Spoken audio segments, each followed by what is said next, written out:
말씀은 우리 먼저 마태복음 11장 28절에 30절 그리고 이어서 골로새 3장 12절에서 17절까지 말씀입니다. 이 말씀을 교독해서 읽겠습니다. 수고하고 무거운 짐진 자들아 다 내게로 오라. 내가 너희를 쉬게 하리라. 나는 마음이 온유하고 겸손하니 나의 멍에를 메고 내게 배우라. 그리하면 너희 마음이 쉼을 얻으리니. 이는 내 멍에는 쉽고 내 짐은 가벼움이라 하십니다. 그러므로 너희는 하나님께서 택하사 거룩하고 사랑받는 자처럼 긍휼과 자비와 겸손과 온유와 오래 참음을 옷 입고, 누가 누구에게 불만이 있거든 서로 용납하여 피차 용서하되 주께서 너희를 용서하신 것 같이 너희도 그리하고, 이 모든 것 위에 사랑을 더하라. 이는 온전하게 맺는 일이라. 그리스도의 평강이 너희 마음을 주장하게 하라. 너희는 평강을 위하여 한 몸으로 부르심을 받았나니 너희는 또한 감사하는 자가 되라. 그리스도의 말씀이 너희 속에 풍성히 거하여 모든 지혜로 피차 가르치며 권면하고 시와 찬송과 신령한 노래를 부르며 감사하는 마음으로 하나님을 찬양하고, 또 무엇을 하든지 말이나 일이나 다 주 예수의 이름으로 하고 그를 힘입어 하나님 아버지께 감사하라. 아멘. 어머니 주를 맞이했습니다. 자녀를 낳고 키우는 또 다 키우신 모든 어머니 아버지 그리고 할머니 할아버지 여러분 모두에게 존경과 사랑을 보내니 영간에 강건하시고 평안하시기를 축복합니다. 부모님 은혜에 감사하는 마음으로 부르는 노래가 어머니 은혜입니다. 이 곡은 고 윤병준 목사님께서 이북에 남기고 온 어머니를 그리하면서 1946년에 만든 가사에 박정훈 목사님께서 곡을 붙이신 것입니다. 그리고 이제 1948년 박재훈 동요곡집 산난소에 이제 수록되었고, 그리고 1953년에 어린이 찬송가 99장으로 수록되었습니다. 교회를 통해서 알려진 곡이었지만 그들이 종교적인 이유로 3절 가사를 제외하고 초등학교 교과서에 수록되어 2절까지는 지금의 어머님 은혜로 널리 알려지게 되었습니다. 우리가 설교 전에 부른 것처럼 3절은 이러합니다. 산이라도 바다라도 따를 수 없는 어머님의 큰 사랑, 거룩한 사랑. 날마다 주님 앞에 감사드리자. 사랑의 어머님을 주신 은혜를. 이 은혜의 사전적인 의미는 고맙게 베풀어주는 신세나 혜택을 말하고 있죠. 어머님의 자식을 향한 사랑을 일컫는데 그저 베푸는 은혜입니다. 어머님의 은혜는 사랑하기 때문에 대가를 바라지 않고 그저 베푸는 은혜입니다. 신세라고 생각하지 않도록 어머니께서는 사랑을 담아서 건네해 주십니다. 그 어머님의 사랑을 생각해 보니 어머님의 은혜가 한이 없다는 것을 표현하고 싶었을 것입니다. 그래서 어머님의 은혜를 높고 높은 하늘 그보다 높고 넓고 넓은 바다 그보다 넓다라고 그렇게 했습니다. 이 얼마나 아름다운 노랫말입니까? 그런 어머니께서 이북에 계신다는 사실과 그 어머님을 두고 온 죄책감 그리고 어머님의 은혜를 더 이상 맛볼 수 없는 것에 대한 회의안이 들기 시작한 시인 목사님께서는 더욱 어머님의 은혜를 애절하게 노래했을 것입니다. 이 노래를 부르면서 우리는 찬송가 304장 그 크신 하나님의 사랑 3절이 생각납니다. 하늘을 두루마리 삼고 바다를 몸을 삼아도 한없는 하나님의 사랑 다리로 갈 수 없겠네. 어머님의 사랑 바꿀까? 바꿀 수 있겠습니까? 그 어머님의 사랑을 노래하다 보니까 어머님을 허락해 주신 하나님의 은혜가 더 크고 놀랍다는 것을 깨닫게 됩니다. 그래서 저자는 3절 가사에서 하나님의 은혜를 노래하는 것입니다. 눈에 보이는 어머님을 통해서 눈에 보이지 않는 하나님의 사랑을 경험하게 되었고 그 한이 없는 어머님의 사랑을 경험하다 보니까 아들까지 아끼지 않고 내어주신 하나님 아버지의 은혜가 얼마나 위대하고 아름답고 귀한지를 확인하게 되었을 겁니다. 그러니 어찌 하나님을 찬양하지 않을 수 있겠습니까? 우리가 교동문을 읽은 것처럼 하나님께서는 내 부모를 공경하라 라고 그렇게 말씀하십니다. 요즘처럼 복잡한 세상, 핵가족으로 인해서 효를 배우기 어려운 또 때로는 부모에 대한 서운한 생각에 우리 마음이 어려움을 겪을지라도 부모님을 향한 우리의 마음은 공경이어야 한다는 것입니다. 공경이란 뭡니까? 공손히 받들어 모신다. 남을 대할 때 몸가짐을 조심스럽게 하고 받든다라는 그런 뜻입니다. 진정으로 우리 정말 이렇게 이런 마음으로 우리는 하나님을 더 경외하고 또 부모를 잘 공경하며 섬길 수 있기를 축복합니다. 에베소 6장 말씀을 보면 같이 읽어볼까요? 내 아버지와 어머니를 공경하라. 이것은 약속이 있는 첫 계명이니 이로써 내가 잘되고 땅에서 장수하리라. 정말 그렇죠. 하나님께서 두 가지 약속을 주셨어요. 부모 공경에. 하나는 잘 되는 거고요. 또 하나는 장수하는 것입니다. 누구나 다 원하는 거죠. 이 세상에서 살 때 잘 되고 또 오래오래 살 것이다. 두 가지 약속을 포함해서 부모를 공경하라고 말씀하신 겁니다. 여러분 오래 살고 싶습니까? 부모를 공경하십시오. 그런데 오래 사는 것만이 중요한 것이 아니라 잘 오래 사셔야 합니다. 아니 오래 살고 적게 살고는 하나님께 맡기고 제발 잘 살았으면 좋겠습니다. 잘 사는 건 여러 가지로 말할 수 있겠습니다. 하나님 보시기에 보람되고 아름답고 진실하게 살아가는 것일 겁니다. 믿음으로 감사하면서 하나님의 말씀대로 살아가는 것일 겁니다. 부모님을 순종하고 공경하면 잘 살고 오래 산다고 말씀합니다. 그런데 오래 산다는 것은 비단 80세, 90세, 100살을 산다는 것보다 더 중요한 것이 있죠. 그것은 자자손손 부모를 공경하는 것입니다. 그리고 더 나아가서 하나님을 공경하게 되는 것입니다. 우리 출애굽기 20장 5절에서 6절 말씀 같이 읽어볼까요? 나를 미워하는 자의 죄를 갚되 아버지로부터 아들에게로 3, 4대까지 이르게 하거니와 나를 사랑하고 내 계명을 지키는 자에게는 1000대까지 은혜를 베푸니라. 3, 4대와 1000대입니다. 이 말씀을 근거로 하나님의 계명인 부모를 공경하면 반드시 공경을 고리로 계속해서 우리 자손을 이어나가시는 겁니다. 하나님의 은혜가 계속 이어지는 것이죠. 제가 잘 사는 것만 아니라 제 자녀도 잘 살고 손자, 손녀도 잘 살고 다 잘 살아야죠. 하나님께서 이걸 원하시죠. 하나님께서 자식은 부모를 공경하고 또 부모는 자식을 사랑하라고 하십니다. 여러분 무엇이 문제입니까? 사랑입니다. 부모가 사랑했기 때문에 자식이 부모를 공경하는 것이지요. 사랑도 안 하는 부모를 진심으로 공경하는 자식을 보셨습니까? 부모의 사랑을 감지하지도 못하고 부모가 사랑인지도 모르는데 자식들을 어떻게 공경할 수 있겠습니까? 사랑도 안 주시는 부모에게 공경할 수 있겠습니까? 하나님 말씀에 하나님께서 우리를 사랑하셨고요. 그래서 우리는 하나님을 찬양합니다.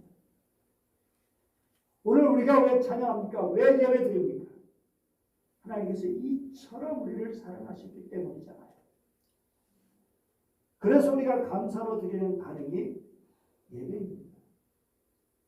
하나님께서 우리를 사랑하지도 않으셨는데 저희가 왜 하나님께 찬양을 드리고 예배를 드려야 하는 것일까요? 왜 그런 하나님을 믿어야 하는 것일까요? 살아계신 하나님이시기 때문에, 그리고 한없이 우리를 사랑해 주시는 분이시기 때문에 우리가 하나님을 믿고 하나님을 사랑하고 하나님을 예배드릴 수 있게 된 것입니다.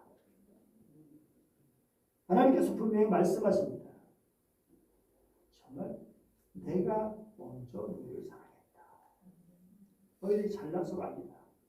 너희들은 부족하고 못나고 연약하고, 그럼에도 불구하고 주님이 먼저 우리를 사랑했음을 보여주십니다. 그리고 난 뒤에 우리를 보고 사랑하라고 예배하라고 말씀하시는 겁니다. 여러분, 부모가 먼저 우리를 사랑했죠. 우리가 이 땅에 존재하는 것만 해도요, 부모의 사랑이 없으면 어떻게 존재할 수 있겠습니까? 낳아주시는 애, 낳아주시는 애, 길러주시는 애, 온 사랑을 우리에게 쏟아부신 그 사랑 때문에 우리는 부모를 사랑하고 섬길 수 있게 된 것입니다. 율법시대, 구약시대에 명령이 내려졌습니다. 하나님께서.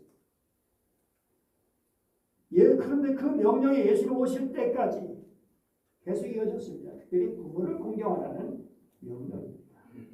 이것이 율법으로 계속 집행되었습니다. 율법은 부모 공경뿐 아니라 경제생활, 사회생활 모든 면에서 이제 포함되어 있습니다. 예수님께서 중요한 말씀을 하셨어요. 수고하고 무거운 짐진 자들아 다 내게로 오라.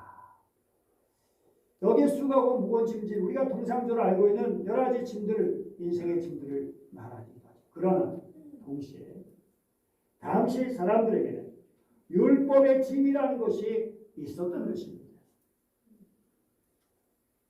이 말씀을 부모 공경의 율법을 적용해서 풀어보면 이렇게 말할 수 있습니다. 부모를 공경하면 복받는다고 했는데 혹시 부모 공경이 수고하고 무거운 짐으로 느껴지는 사람이 있느냐? 나에게로 오라.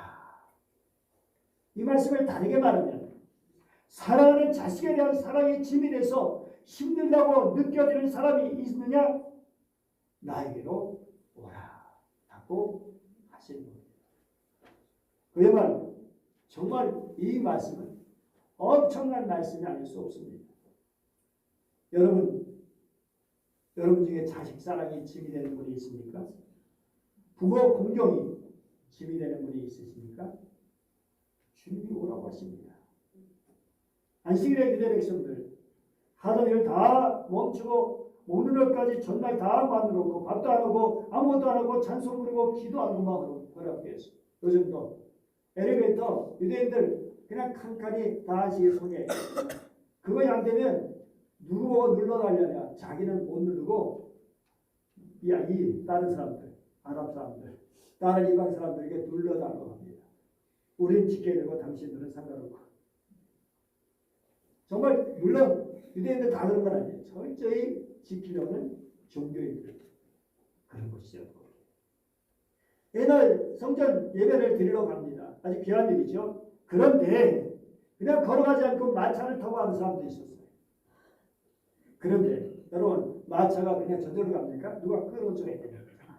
그런데 아주 경건하게 예배 들어가는 사람, 그는 자리에 앉아서 가만히 갑니다. 그럼 누가 끌죠?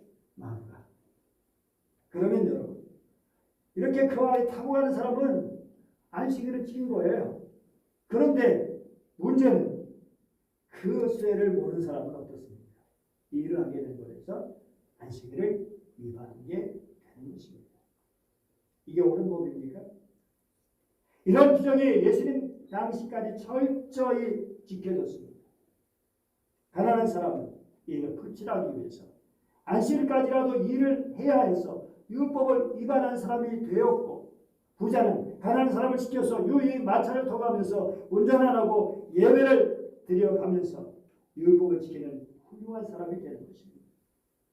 목자들 당시 그들은 가난한 사람들, 그래서 율법을 제대로 지키지 못하고 그래서 부정한 사람이 되고 말았습니다. 이것이 바로 율법의 멍에입니다. 지키지 못한 사람들, 나는 율법을 지키지 못했어, 나는 부정한 사람이야, 이런 사람들에게 종교 지도자들 율법을 지켜라, 하나님의 명령대로 살아라. 예, 저도 그렇게 하고 싶어요. 그런데 그렇게 할 수 없으니 어떻게 해요? 그야말로 율법은 멍해였습니다. 예수님께서 하시는 말씀, 율법을 멍해로 보는 사람은 내게로 오라. 그럼 내가 다른 멍해를 줄 텐데, 그 멍해는 율법이라는 멍해가 아니라 내 스스로 내 어깨에 진 멍해라는 이름의 새로운 법인데, 그 법을 율법이라고 하지 말고 복음이라고 하더라. 예수님 오시기 전에 사람들 당연히 하나님 믿었죠. 하나님께서 하나님을 예배하라, 부모를 공경하라, 제사를 통해서, 선지자를 통해서, 왕을 통해서 하나님께서 주신 사람들을 통해서 명령을 내리셨죠. 그리고 당연히 백성들을 지켜야만 했습니다. 사람들은 하나님께서 전지전능하신 분이라고 당연히 알았습니다. 그런데 문제는 그분의 사랑이 나에게까지 오는가, 이거를 진심으로 깨닫는 일이 별로 없었다는 것입니다. 그런데 예수님께서 오셔서 사랑하라고 명령하시는데 예수님은 다른 거예요. 예수님 자신이 사랑의 화신이 되신 거예요. 여러분, 예수님께서는 정말 과거의 명령만으로 되어진 그런 것을 끝난 것이 아니라 예수님의 삶이, 예수님이 하신 말씀이 사랑 그 자체였습니다. 우리 부모와의 관계를 생각해보면 자꾸 자식 보고 명령만 하고 사랑이 없는 부모 어떻게 공경할 수 있겠습니까? 물론 구약의 하나님 사랑인데 사람들이 그것을 잘 못 느끼게 했던 것이고 또 못 느꼈던 것이 문제죠. 여러분, 자식 사랑도 안 하는 부모가 명령만 하고 사랑하라고 한다면 그 명령을 선뜻 지킬 자식들이 누가 있겠습니까? 여러분이 하나님께서는 위에서 명령만 하신 분이 아니시죠. 우리 사람들 사랑하셔서 복음을 보내셨습니다. 그리고 이 땅에 오신 예수님께서 사랑의 화신이 되어주셨습니다. 우리가 철학이나 사상을 공부해 보면 모든 인간은 자기에 부여된 윤리적인 도덕적 명령을 수행해야 한다고 하죠. 우리는 다 명령을 받습니다. 그런데 명령을 바라는 자가 명령대로 살지 못하면 우리는 그 명령에 승복하기가 어렵습니다. 지도자들이 정말 공의롭게 살면 백성들이 공의롭게 살 힘을 얻는데, 지도자들이 그렇게 못하고 상식적이지 못하면 결국 백성들은 고개를 젓게 되는 것이죠. 구약시대 하나님 명령을 받았습니다. 사랑의 명령인데도 그 명령을 사람들의 시간이 지남에 따라서 그 하나님의 사랑을 제대로 느끼지 못했습니다. 예수님께서 나는 명령을 내릴 뿐만 아니라 사랑하라는 명령을 선포하지만 동시에 나 스스로가 사랑이다. 나는 너희들을 위해서 몸을 찢기고 버리기까지 십자가도 지고 죽음도 지고 아픔도 지고 다 지고 승복하기까지 나는 사랑의 화신이다. 그런 내가 너희에게 말한다. 서로 사랑해라. 요한복음 13장 14절 같이 읽어볼까요? 시작. 내가 주와 또는 선생이 되어 너의 발을 씻었으니 너희도 서로 발을 씻어주는 것이 옳으니라. 내가 너에게 행한 것 같이 하여 너희도 행하게 하려 본을 보였느라. 씻어 주었으니 씻어줘라. 또 새 계명을 너희주노니 서로 사랑하라. 내가 너를 사랑한 것 같이 너희도 서로 사랑하라. 정말 그렇습니다. 우리가 예수 믿는 복 중에 하나가 예수님 우리에게 명령만 내리시고 지시만 하는 분이 아니라는 거예요. 그분은 스스로 사랑의 화신이 되십니다. 스스로 겸손의 화신이 되시고 골로새 3장 13절 말씀처럼 주께서 너희를 용서하신 같이 너희도 서로 용납하는 피차 용서해라고 말씀하세요. 주님이 우리를 먼저 용서해 주셨잖아요. 평화를 이루어라고 말씀하신 뿐만 아니라 주님 자신이 우리의 평화가 되시잖아요. 에베소 2장 말씀이에요. 주님 우리의 평화다. 중간에 막힌 담을 십자가로 털어주셨다. 그런 분께서 마태복음 5장 8절에서 화평하게 하는 자는 복이 있다. 피스메이커 평화를 만든 사람은 복이 있다. 그들이 하나님의 아들이라 일컬음을 받을 것이라고 말씀하시잖아요. 정말 용서해라, 사랑해라, 부모를 공경해라 말씀하십니다. 그렇게 받들어 육신의 부모님을 순종하셨잖아요. 그러니 그 말씀이 위대한 말씀입니다. 그 말씀이 율법은 우리에게 멍에가 되기도 하지만 복음은 스스로 멍에를 벗고 귀한 인생과 아름다운 사랑을 보여주는 쉬운 멍에 가벼운 짐이 됩니다. 주님의 사랑을 깨닫고 그 은혜를 가슴에 새기면 이제는 나도 사랑할 수 있는데 사랑이 멍에가 아니에요. 희생과 섬김이 멍에가 아니에요. 가벼운 게 돼요. 부모님 우리를 사랑하는 것을 짐으로 여기지 않으시던 말이죠. 유교대학 교수로서 에리얼이라고 하는 그런 사람이 쓴 책이 있는데요. 상식밖에 경제하입니다. Predictably Irrational 말은 예상할 수 있을 만큼 상식밖에 경제라는 그런 뜻인데요. 듀큐대학에서 이분이 이제 실제 실험을 했던 거예요. 한 학기가 12주인데 한 학기당 제출할 팀 페이퍼 이렇게 기간 논문 또는 과제라고 하시는데 이거를 이제 세 그룹으로 나눠가지고 그렇게 이제 정해준 거예요. 한 그룹에서는 학기 말까지 세 가지 주의 팀 페이퍼를 마지막 날까지 알아서 언제든지 제출해라. 자유입니다.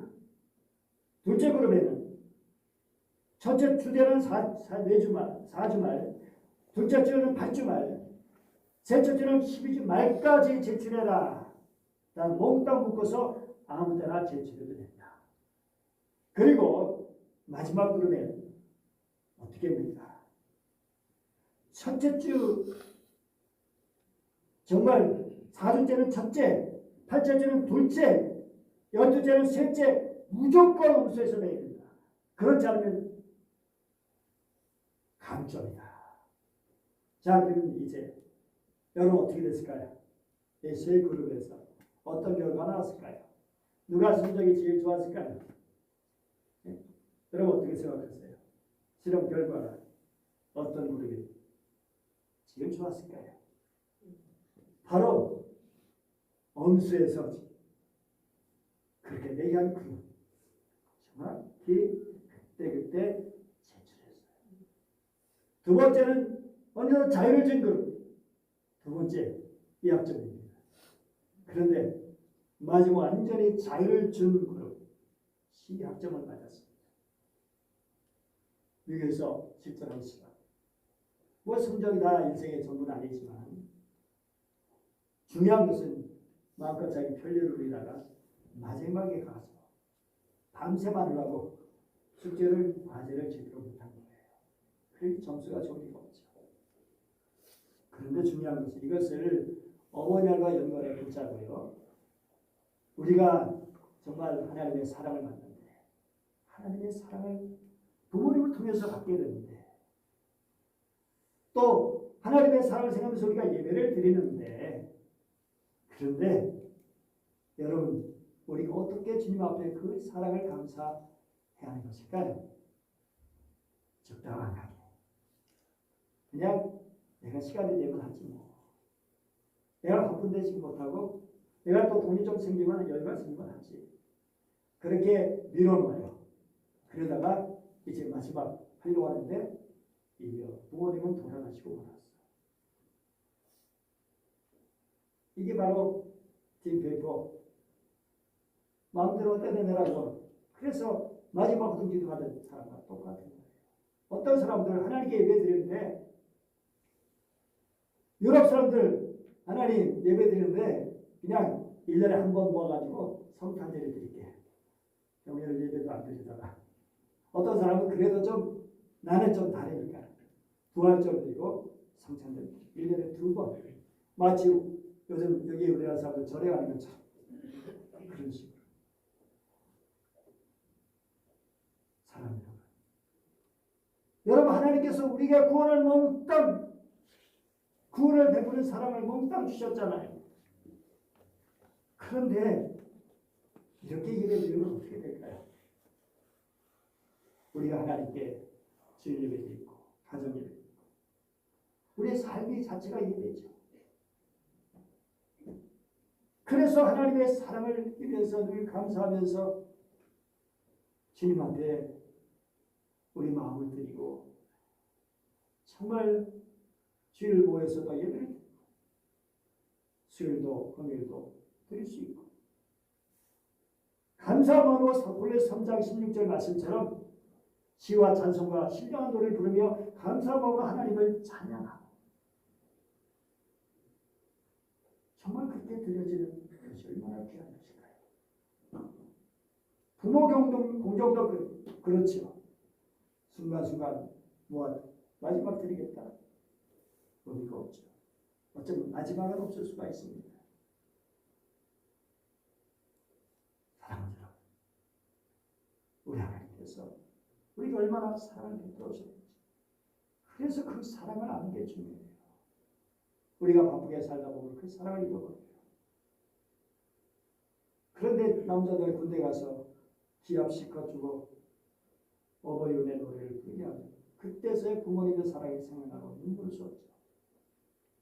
여러분, 우리가 고난을 겪을 때, 어려움을 겪을 때 부모의 사랑, 하나님의 사랑을 느낄 수 있지만, 그러나 평상시에 느낄 수 있는 얼마나 좋을까요? 내가 이렇게 살아가는 자체가 부모님의 은혜고 하나님의 사랑이다 라고 하는 거죠. 근데 우리 하나님께서 약속의 말씀 주셨잖아요. 어떤 말씀? 내 생명의 길이라, 장수하리라, 한없이 오래 살리라. 너무 좋죠. 다 우리들이 원하는 것입니다. 하나님께서 이렇게 좋은 것을 복으로 주시기를 원하셔요. 그런데 저는 오래 사는 것보다 하나님께서 주신 사랑을 자녀들 손들에게 전해주고 싶죠. 제 자녀들이 저를 보고 아버지를 닮았다 라고 말하시 올라져요. 앞으로 우리가 있을 수 있는 손자들이 할아버지 닮았다. 물론 외모 모습 아니고요. 그 신앙을 닮은, 그 마음을 닮았다라고 할 수 있다면 얼마나 좋을까요? 정말 우리가 부모는 아빠랑 똑 닮았네 이렇게 하면 너무 기분이 좋잖아요. 우리 아이들이. 그런데 외모만 아니라 내 마음, 내가 주님을 섬기는 그 신앙을, 그 사랑을 닮으면 얼마나 좋을까요? 사랑해요. 정말 주님께서 주 안에서 부모를 공경하라고 말씀하시는데 하나님의 사랑은 계속 이어집니다. 끊임없이. 그래서 그 사랑은 우리뿐만 아니라 자식들, 우리의 손자, 손녀들, 그리고 대를 이어서 하나님의 사랑은 계속 이어질 것입니다. 그렇다면 그 사랑도, 우리가 주님을 향한 사랑도 끊어지지 않기를 바랍니다. 또 부모를 사랑하는 공경도 끊어지지 않기를 바랍니다. 부모 공경이 무언 짐이 아니라 기쁨이 되고 감사가 되고. 이사야 12장 3절 말씀 같이 읽어볼까요? 시작. 보라 하나님은 나의 구원이시라. 내가 신뢰하고 두려움이 없으리니 주 여호와는 나의 힘이시며 나의 노래시며 나의 구원이시니라. 그러므로 너희가 기쁨으로 구원의 우물들에서 물을 기르리로다. 사랑하는 여러분, 구원의 우물에서 물을 마음껏 기러 마시기를 바랍니다. 나중에 마신다고 미루지 말고 목마를 때보다 마시는 거예요. 은혜산에 나와서 주님아 나 무릎 꿇고 정말 기도하고 말씀을 통해서 늘 은혜를 주시는데 그 은혜의 샘을 마시십시오. 제가 사진 하나 보여드렸는데요. 제 고등학교 때 사진입니다. 제가 누군지 뭐 대충 아시겠죠? 네. 옆에 결혼부 친구는 철원에 사는데 지금 장로고요. 농협에서 이제 은퇴했습니다. 정년 퇴직했고요. 뭐 또 한 친구는 이제 또 사업하고 있는데 제가 이 친구 때문에 철원까지 갔었어요. 우리 나립사 차 타고 그 몰고 철원까지 갔다 왔었습니다. 자, 그런데 옆에 펌프를 해놨을까요? 요 앞에 펌프가 바로 제 옆에 펌프가 있었어요. 근데 지금 안 보이니까 옆에 이제 다른 펌프를 갖다 놓은 거예요. 네, 그런데 여러분 이 펌프 아시죠? 정말 펌프 그냥 막 보면 물이 올라오나요? 아닙니다. 거기다가 뭘 보여야죠? 한번 물을 보여야 돼요. 그래야 물이 내려가서 펌프질의 윤활유관에서 물을 끌어올릴 수 있는 겁니다. 그러니까 물 한두 바가지에 끌어올리는 대가는 펌프질하는 동안 계속 물이 올라가게 하는 거예요. 그러니까 한두 바가지 아까운가요? 아닙니다. 사랑하는 여러분, 부모 공경이 그런 겁니다. 부모 공경 한 바가지 물을 붓는 것입니다. 그러면 부모의 사랑이 수천 대까지 계속 이어집니다. 하나님의 은혜가 계속 이어집니다. 하나님을 예배하고 하나님을 사랑하고 경외할 때 그것이 한 바가지 물이 돼서 계속 하나님의 은혜가 우리에게 샘솟듯 넘치게 되는 줄 믿습니다.